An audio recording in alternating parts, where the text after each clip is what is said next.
This is called A Dark Study for Lee Harwood, and it's articulate 6, which means it's a text, it's a prose text for Lee Harwood too, because there was another one.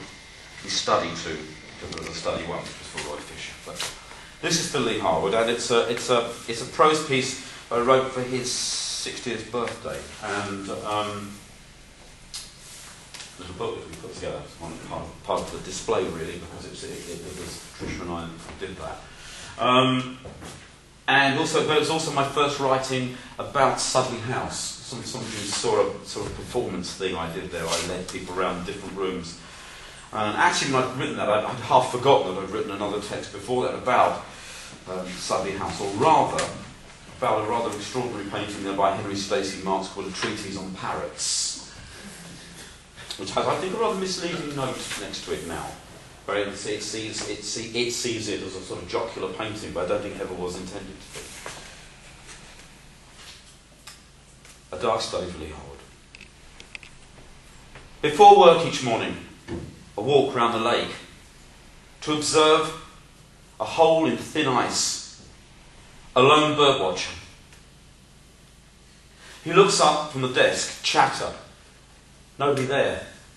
Only discarded drawings around the room. Looks into another life. The life squeezed out of these birds as half parrots, blob or outline. No escape from God's feathered fairies. You'd have found a poem hanging alongside the painting at the Royal Academy in 1885. For several decades past, a taxonomy in flight. Quarter parrots or less, an abandoned sketch line or 2. Love, a perfect claw round a hollow bone.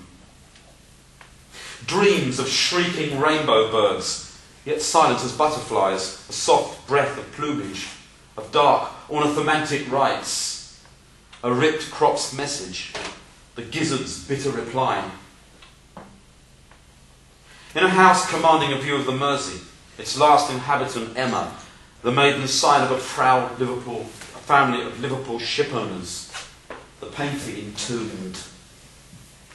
In his study, with his motionless focus upon verisimilitude, the absolute parrot, his exemplary effigies button-eyed, musty, trussed on the desk like Darwin's finches.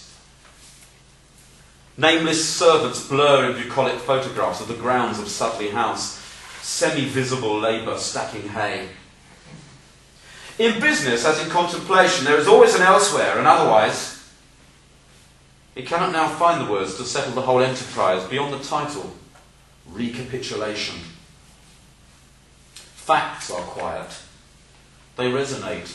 Only you can reply. A slave girl stripped to the waist to reveal for the camera somebody else's idea of memory, the evolutionary distinctiveness and stage of her race. Her name was Delia.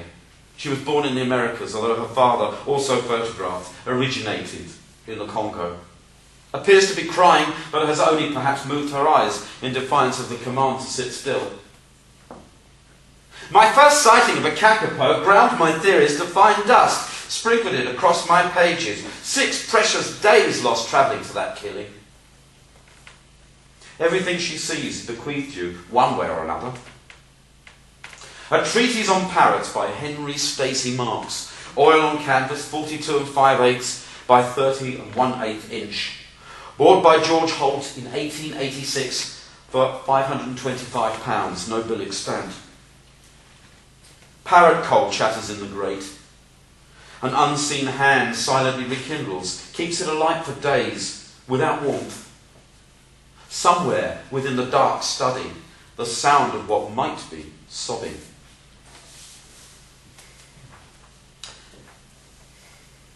I'm going to the literary form, a 100-word sonnet.